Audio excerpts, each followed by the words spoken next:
Hi, good evening, everyone, and welcome back to the next session of the Last Lap revision series by Clat Possible. Today, we have part two of the National and International Awards of 2025. If you remember, in our last session of National and International Awards, we took a look at the foremost ones, that is, the top awards in India, the Bharat Ratna, the Padma Vibhushan, Dada Saheb Phalke Award for cinema, the Dhyan Chand Khel Ratna Award for sports, and so on and so forth. And then the top international awards, the Booker and Booker International Prizes, the Nobel Prizes, the Sakharov Prize for the Freedom of Thought, etc. So in the last session, we took a look at the most important, most well-known prizes across the world and across various fields. Why I thought of doing today's session on the National and International Awards, part two, is because there are a lot of other awards which are perhaps slightly less known, still prestigious, and a lot of them have had Indian winners, right? So this PowerPoint primarily focuses on the Indian winners of international awards in this year. Okay, now we've already done the top awards. So the first part of today's session is on Indian winners of various prestigious international awards. The second half of the session, we'll quickly cover the other important prizes which were not done in part one and who their winners were. We'll also end the session with discussing a few well-known award sobriquets or popular names of awards. Okay, so let's begin. As I mentioned, today's focus is on Indian winners of international awards in 2025. Okay, now two of these we have covered in our first session, right? The International Booker Prize as well as the Ramon Magsaysay Award. Now these two we have covered in detail in our last session, but the rest of these which are listed here, the Kenton R. Miller Award for Conservation, the Sasakawa Award for Disaster Risk Reduction, the Holberg Prize, which is considered the Nobel of the Humanities, the UNDP Equator Prize for work related to indigenous communities, the UN Population Award, right? Again, something which has been in the news this year, the UNEP Young Champions of the Earth, and finally, the Women Change Makers in the World of Wetlands, particularly the person who is one from India, has won it for contributing to the wise use of wetlands. Okay, so these are the ones I've listed out at the top. We are going to go through each of these and some of the important related topics. Okay, so let's begin with the first one. This is simply a quick revision. We've covered this one in some detail in our first video. As you know, the Booker Prize and the International Booker Prize are different. The Booker Prize awards for works directly written in English and published in UK or Ireland, whereas the International Booker Prize covers works originally written in some other language, but later translated to English and published in England or Ireland. Okay, so when it comes to the International Booker Prize, just to remind you, Bano Mushtaq is the author of Heart Lamp, written in Kannada, and it was translated by Deepa Bhasti into English. So as you know, the International Booker is shared by the author and the translator, and which is why the joint winners of this year's International Booker Prize for 2025 are Banu Mushtaq and Deepa Bhasti for a collection of short stories called Heart Lamp, originally written in Kannada. Okay, please remember, related to her, she served as the chief guest of the Mysuru Dasara festival. This was the source of some controversy. She has become the first person to have originally written in Kannada to have won this prize. She's become the second Indian to win this prize. And finally, it's the first collection of short stories which has actually won the International Booker Prize. Now, I mentioned second Indian, so you absolutely have to know the first. That was Gitanjali Shri, who wrote Ret Samadhi or Tomb of Sand in Hindi, which was translated to English by Daisy Rockwell. Okay, so that's the first. I've just decided to flag this one, considering we did it in our last session. The second one is again just a summary. That's the Ramon Magsaysay Award, popularly called the Asian Nobel. As you know, 3 people and organizations won it this year.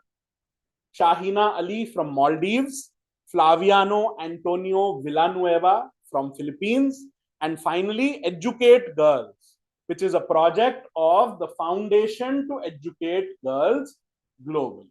Okay, so the one we are talking about is the top one. This is an Indian NGO, and it has actually become the first Indian organization to become a winner of the Ramon Magsaysay Award.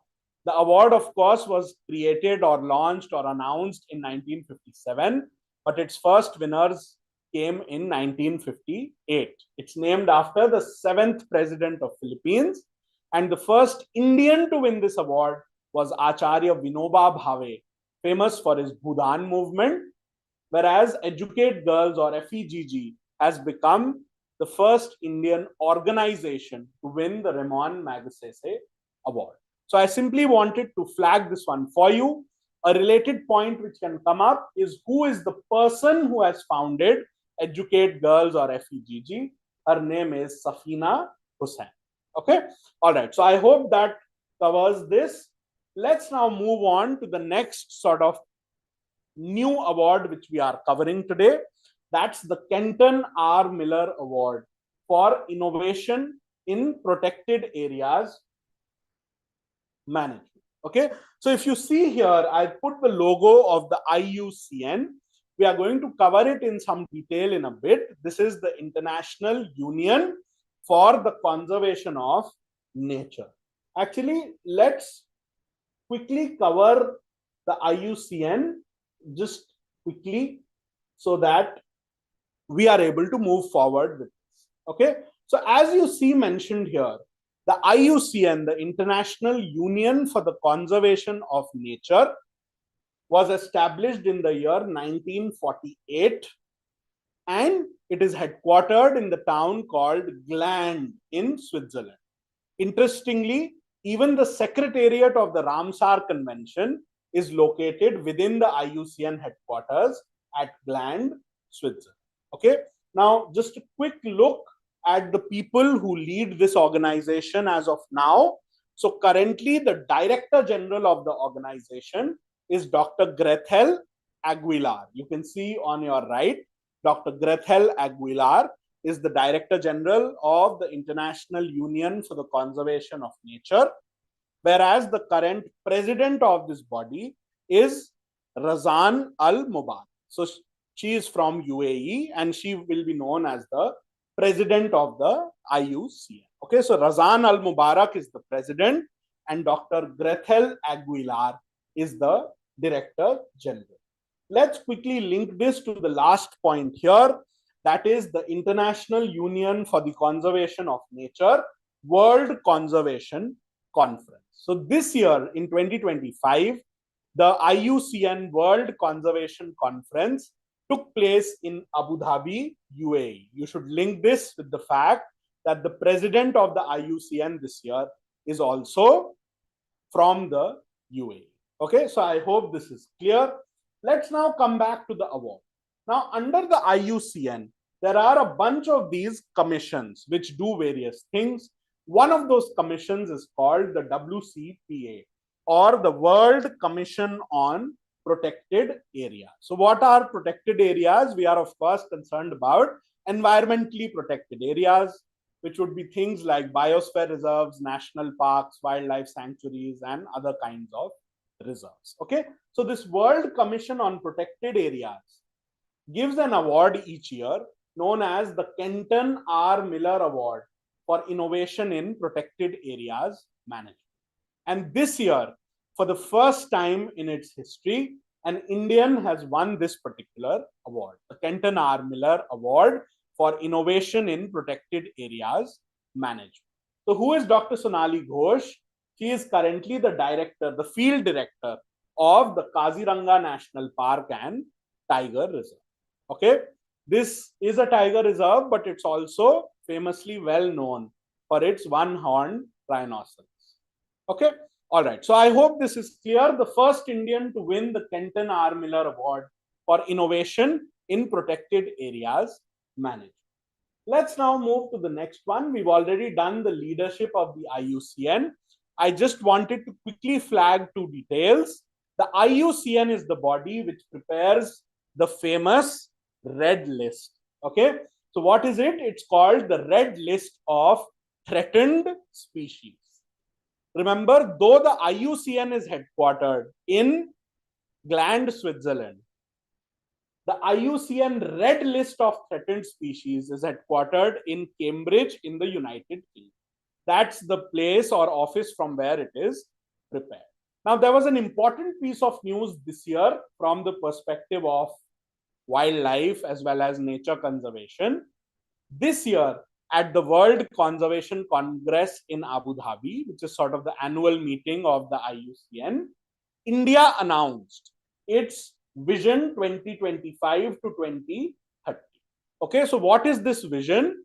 The vision is for the National Red List Assessment, or NRLA. Okay, so India is going to conduct the National Red List Assessment, the NRLA, over the next 5 years. And for this, the vision or the roadmap has been announced this year in 2025, launched or released to the public at the World Conservation Congress of the IUCN held at Abu Dhabi this year. Now, from India, which are those bodies which are primarily coordinating this National Red List Assessment? It will be the Zoological Survey of India and the Botanical Survey of India, therefore covering both fauna as well as flora. Okay, so I just wanted to flag this important piece of 2025 news for you. So this is important for this year. Now, let's now come to the next one. So with reference to conservation, let me just flag for you. With reference to conservation, I just want to flag for you one or two other details. So just a revision, we covered this in our tigers and wildlife video, which Ananya and I did together. So remember, in India, who is India's Minister of Environment, Forests and Climate Change? It is Bhupinder Yadav. He is also the president of the IBCA, or the International Big Cats Alliance. Whoever is the Minister of Environment, Forests and Climate Change also serves as the chair of the National Tiger Conservation Authority, as well as the Central Zoo Authority. Okay, so these points are vital to remember.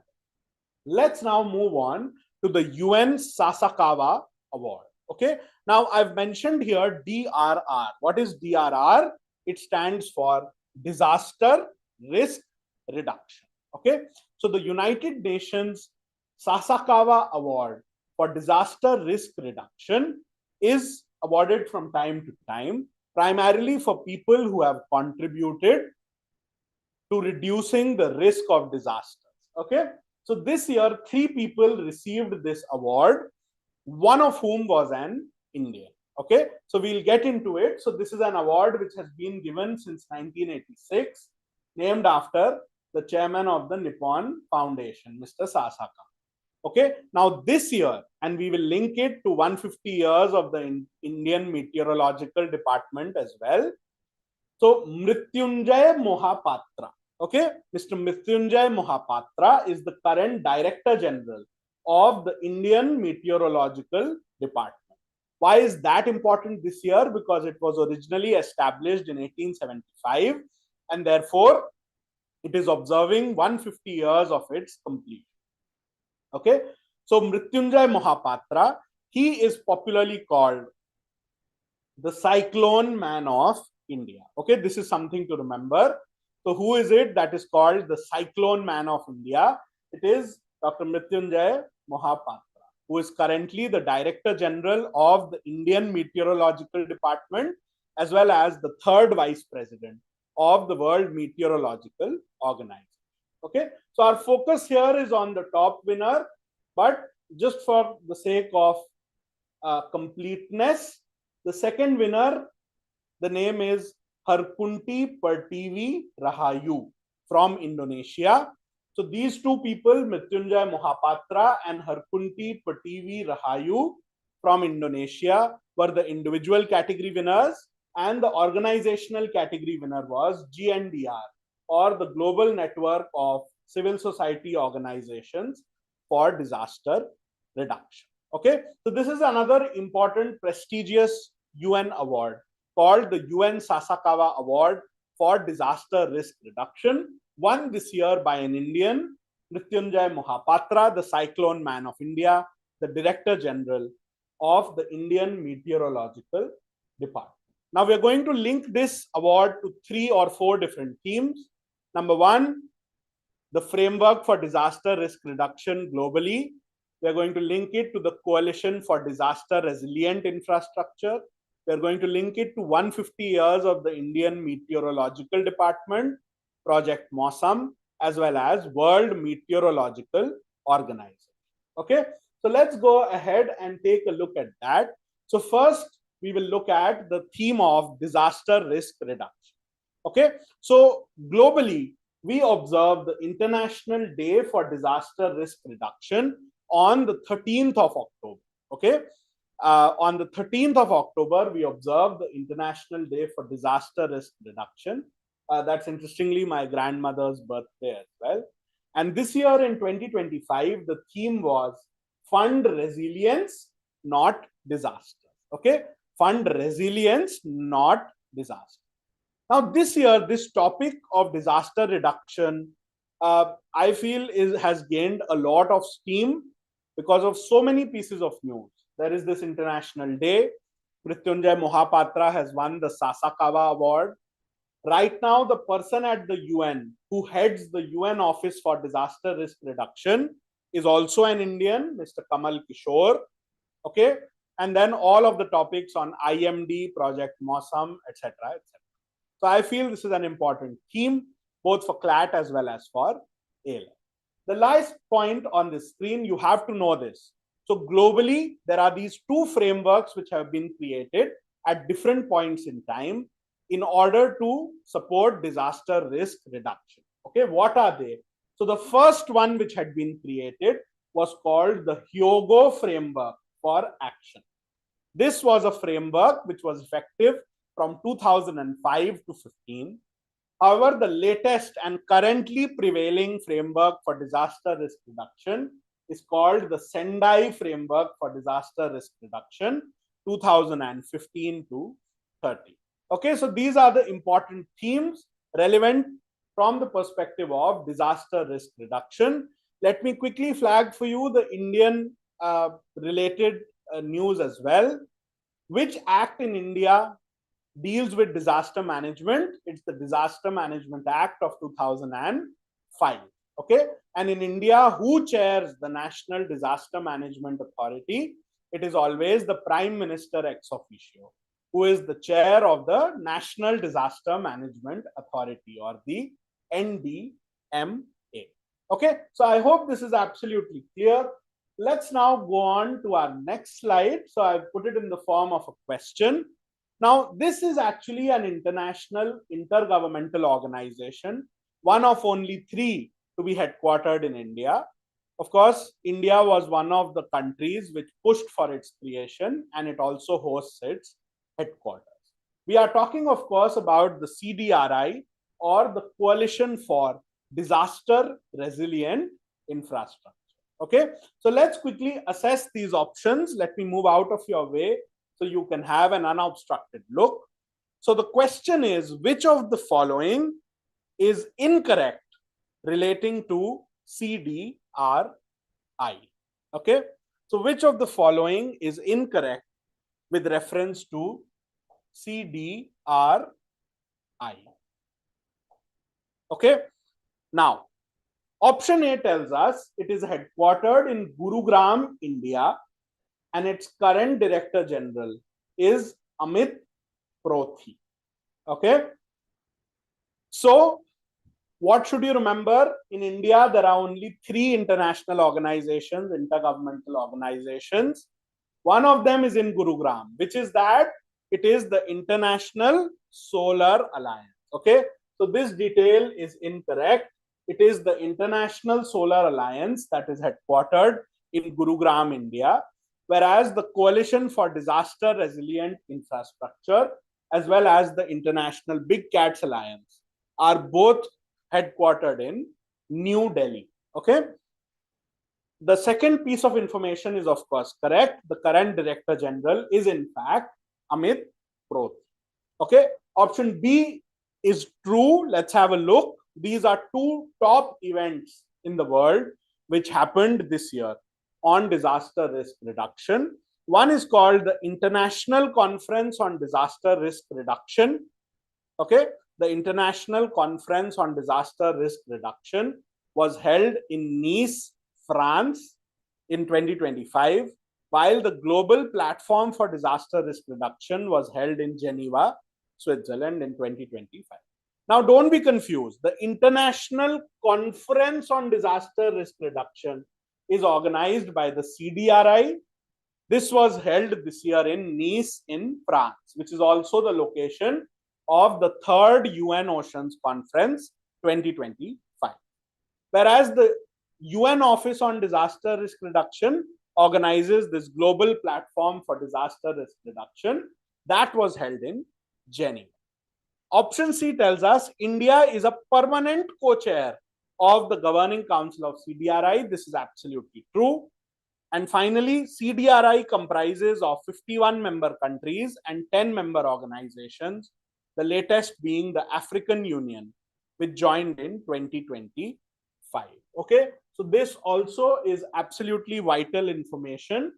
So options B, C, and D are all true, whereas it is option A that is incorrect, because the headquarters of the CDRI are actually in New Delhi, not Gurugram. Okay, so as you can see, African Union joining CDRI is also in the current affairs of this year. Okay, let's now proceed to our next one. Yes, I had told you we will also link it to 150 years of the Indian Meteorological Department as well as the World Meteorological Organization. So first, let's do the IMD. As I mentioned, it was established on 15th of Jan 1875. Okay, it is a department under the Ministry of Earth Sciences. Okay, and of course, from 1875 to this year, 150 years of this organization have been completed. Now, we've already covered that Mrityunjay Mohapatra is the Director General, who is also the third VP of WMO and the winner of the 2025 Sasakawa Prize for Disaster Risk Reduction. Now, one important program which was launched this year, it is called Mission Mausam. Okay, so Mission Mausam, with an allocation of 2,000 crores, was launched to celebrate the 150th anniversary of the Indian Meteorological Department. What were its goals? Of making India weather ready and climate smart. Please keep in mind, weather is about small geographical regions and it is short term. Climate is about large regions and it is long term. Okay, so please be clear on that core distinction. Okay, so 150 years of the Indian Met Department. The Director General, Mrityunjay Mohapatra, who won the Sasakawa Award this year. Mission Mausam was launched with an allocation of 2,000 crores. It was originally established on 15th of January, 1875. Okay, so that's the background. Let's now move on to the next. Once again, this is in the form of a question, and it is, which of the following statements is incorrect relating to the World Meteorological Organization? Okay, so this covers all of the important details related to this. So option A, it says it is a specialized agency of the United Nations headquartered in Gland, Switzerland. Okay, so the first part is true. It is a specialized agency. However, is it headquartered in Gland, Switzerland? No, it is headquartered in Geneva. Okay, so please be clear on that. Gland is the location of the IUCN, which also hosts the Secretariat of the Ramsar Convention. Okay. Next, we have the World Meteorological Organization. Option B is established on 23rd of March 1950, which is commemorated as World Meteorological Day. This is absolutely true. You will also notice that World Meteorological Organization has completed 75 years. Similar to the Election Commission of India, the Supreme Court of India, as well as the Constitution of India. The 1950 is that landmark which has all of these: establishment of WMO, coming into force of the Indian Constitution and the First Republic Day, and the other ones I mentioned. Okay, so option B is correct. This year the theme was closing the early warning gap together, right? Early warning gap meaning early warnings for cyclones, typhoons, for various disasters, right? The idea is to make sure that the early warnings are received on time. Okay, let's move on. Option C tells us it is headed by Secretary General Celeste Saulo of Argentina. This is also true. And option D tells us the IPCC was established by the WMO and the UNEP. This is also absolutely true. Okay, the IPCC is the UN's intergovernmental scientific body on climate change, currently chaired by Jim Skia. So who is the current chair of IPCC? It is Jim Skia.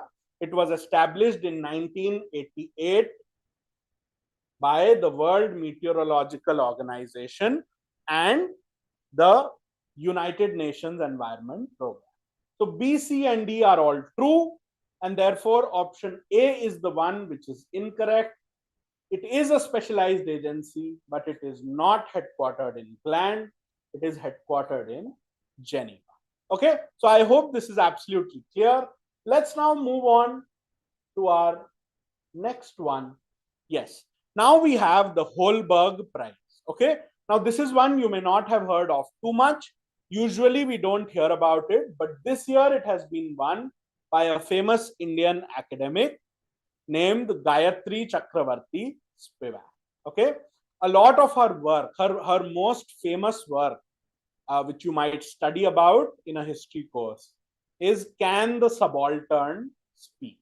Okay, now, so the Holberg Prize is popularly called the Nobel Prize for the Humanities, and in 2025 it has been awarded to the Indian academic historian. Her work is in literary theory as well as philosophy, and so the winner is Gayatri Chakravarti Spivak, and her most famous work is called Can the Subaltern Speak? Okay, we won't go into any more detail. I just want you to know what the prize is popularly called, or which prize is called the Nobel of the Humanities, who is the winner, and her most famous work, Can the Subaltern Speak? For English, you have to find out what is the meaning of the word subaltern. Subaltern. Moving on, next we come to the UNDP Equator Prize. Okay, now this is a prize which is given related to work for the indigenous people of the world. Okay, so as you can see here, the Equator Prize is given annually to honor what? To honor nature-based solutions led by indigenous people and local communities that promote sustainable development and ecological resilience. Okay, so it's a prize for environmental work done by grassroots organizations, indigenous people, and local communities. Okay, that's the idea of the Equator Prize. Remember, it's been given to a lot of people. So this year, approximately 10 individuals and organizations have received this prize, but one of them is an Indian organization. So we need to know its name, what it does, and which state it is from. So the Indian organization to win the UNDP Equator Prize is called the Bibi Fatima Swa Sahaya Sangha. Okay, so Swa Sahaya Sangha can loosely be translated to self-help group, right? So Swa, self, Sahaya, Sahayata, help, Sangha, group, organization. So this is called the Bibi Fatima Swa Sahaya Sangha, which is from the state of Karnataka. Okay, and so this is one of the winners of the UNDP Equator Prize given by the United Nations Development Program. Remember, where is the UNDP headquartered? It is headquartered in New York. Okay, all right. Now, I hope this is clear. Little bit of homework for you to find out when is the International Day of the World's Indigenous Peoples observed. Okay, so this is something that you have to look up. Please do know about this. You can link this day to the topic of tribals in the country. This can be linked to the 150th birth anniversary of Bhagwan Birsa Munda. It can be linked to other important government schemes, the National Commission for Scheduled Tribes, the Ministry of Tribal Affairs, right? So all of these would be related topics to the International Day of the World's Indigenous People. Anyway, the Equator Prize is given for environmental work by indigenous people, communities, as well as grassroots organizations. Only one organization has won it this year. That is the Bibi Fatima Swa Sahaya Sangha from Karnataka. Okay, so I hope this is absolutely clear. Let's now move on to the next. Yes, we have the UN Population Award. Okay, so this is not a shared prize. This is an award given by the United Nations. And this year it has been won by women's rights activist Varsha Deshpande. Now, she had founded this organization called the Dalit Mahila Vikas Mandal. Okay, the Dalit Mahila Vikas Mandal. And she is the 2025 winner of the UN Population Award. Okay, I would want you to link this to the World Population Day, India's family planning program as well. Okay, so please keep that in mind. Important is that the winner of the UN Population Award is Varsha Deshpande, founder of the Dalit Mahila Vikas Mandal. So she has won the latest UN Population Award. Finally, the last two, when it comes to Indian people who have been recognized, basically the UN Environment Program. Okay, please, you have to know the basics of it. What are the basics? When it was established, its current executive director, that is Inger Anderson. The first one was Maurice Strong. It came out as a result of the UN Conference on the Human Environment, which happened in Stockholm in 1972. And where is it headquartered? It is headquartered in Nairobi, Kenya. Okay, so these are details which you should not forget related to the UN Environment Program.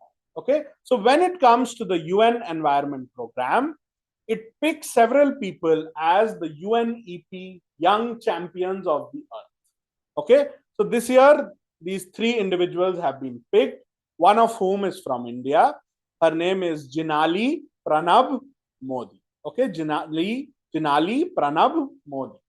Okay, so three people: Jinali Pranab Modi from India, Joseph Nguthiru from Kenya, and Noemi Floria from the US. Okay, so these are the three individuals who have been declared the UNEP Young Champions of the Earth in 2025, one of whom is an Indian, Jinali Pranab Modi. Okay, please do the basics of UNEP. It's vitally important, the topic of the environment. The last of the Indians who were recognized, so this is the women change makers in the world of wetland, specifically contributing to the wise use of wetland. Okay, especially contributing to the wise use of wetlands. Now, this is a list created for the first time. Okay, so the Secretariat of the Ramsar Convention on Wetlands has announced the list of women change makers in the world of wetlands. Okay, and more than 10 women have been recognized, only one of whom is an Indian. Her name is Dr. Jayashree Venkatesan, who has founded this organization called Care Earth Trust. Okay, so that's about Dr. Jayashree Venkatesan. In a lot of news sources, you may have seen it being called the Wetland Wise Use Award. Okay, but the exact title will be Women Change Makers in the World of Wetlands, specifically for contributing to the wise use of wetlands. So that is Dr. Jayashree Venkatesan. This list has been prepared for the first time, and in the inaugural list, one of the people is Indian. That is Dr. Jayashree Venkatesan. I have in the past, and other teachers as well, we've done the topics related to the Ramsar Convention. This year, I am just going to flag them for you once more. Please revise them. What are they? Of course, World Wetlands Day, which happens on the 2nd of Feb, due to the date of the Ramsar Convention. Ramsar is a city of Iran. What does it list? The wetlands of international importance. This year, India has had 9 new wetlands added. Okay, and therefore India's total has therefore become what? Okay, somebody has to answer in the chat. Okay, what is India's total number of wetlands listed in the Ramsar Convention list? Okay, now this then for the first time, wetland cities have been accredited from India, 2 of them. You have to know about that. Not just that, COP15 of the Ramsar Convention, COP15 of the Ramsar Convention took place at Victoria Falls, Zimbabwe. Okay, so all of these details related to the Ramsar Convention or wetlands are vitally important. Okay, now let's move on. The next, I've simply listed a few award sobriquets. Okay, what are sobriquets? Like popular names for things. So you should know that the Whitley Award is called the Green Oscar. It's the Goldman Environmental Prize, which is called the Green Nobel. The Right Livelihood Award, which is called the Alternative Nobel. The breakthrough prizes are called the Oscars of Science, and the ACM Alan M. Turing Award is called the Nobel Prize of Computing. So these awards don't have Indian winners this year, though Indians have won these prizes in the past. So this year, I would simply want you to remember the popular names of these awards. Now, the last slide, I'm warning you in advance, is a long list of awards and their winners. Okay, so these are some other important awards that have been in the news this year. So I'm quickly going to take you through all of these. First is this P.V. Narasimha Rao Award. Okay, so that's named after former Prime Minister P.V. Narasimha Rao, and it has been awarded to a recently deceased Prime Minister, Dr. Manmohan Singh, right, who was Prime Minister of India for 10 years in UPA 1 and UPA 2 from 2004 to 14, right? He just passed away recently, and this year's P.V. Narasimha Rao Award was given to Dr. Manmohan Singh. Second one I've mentioned here is the National Maritime Varuna Award. So this is given with relation to National Maritime Week as well as India Maritime Week, right? So the winner of the National Maritime Varuna Award is Captain Rajesh Unni. Next, we have the Netaji Subhash Chandra Bose Apada Prabandhan Puraskar. Okay, so link this to the topic of disaster risk reduction. So this year, the Subhash Chandra Bose Apada Prabandhan Puraskar or Disaster Management Award went to an Indian organization known as INCOIS, the Indian National Center for Ocean Information Services. Okay, Next, we have the Pritzker Architecture Prize, popularly called the Nobel Prize of Architecture, won by Liu Jiakun from China. The next two, Stockholm Water Prize, popularly the Nobel of Water, won by Gunter Bloch. The Abel Prize, popularly called the Nobel of Mathematics, is known as the winner is Masaki Kashiwara. And finally, we have the Templeton Prize. Now, this last one is a very interesting award, originally given for spiritual work. But of late, it is also given to people who may work in spirituality or science, as long as they are working on the fundamental questions of life. So this year it has been given to a religious figure, the ecumenical patriarch Bartholomew I of Constantinople. Okay, so I think that covers almost all of the important awards for 2025. In video one, we did the top ones: the Nobel, Booker International, Sakharov, Guillermo Cano, and so on and so forth. We did national awards: Bharat Ratna, Padma Vibhushan, Dada Saheb Phalke, Rashtriya Vigyan Puraskar. This video, most of it focused on Indian winners of international awards in 2025. So we did the Equator Prize, the UNEP Young Champions of the Earth, the Sasakawa Award, and so on and so forth. Finally, we saw a few sobriquets related to awards, and this is the last and final miscellaneous list. Okay, this comprehensively covers basically every important national or international award that is given. Okay, so I hope between these two videos, the quota of awards will be covered for Clat as well as AILET or for any other competitive exams. So it was wonderful to meet you all today evening. Stay tuned. We are carrying on our final revision series called The Last Lap. So please join in each day. We're trying to make these videos comprehensive so you're able to cover a lot of topics of current affairs in a short period of time. So subscribe to our channel and I'll see you all soon. Thank you.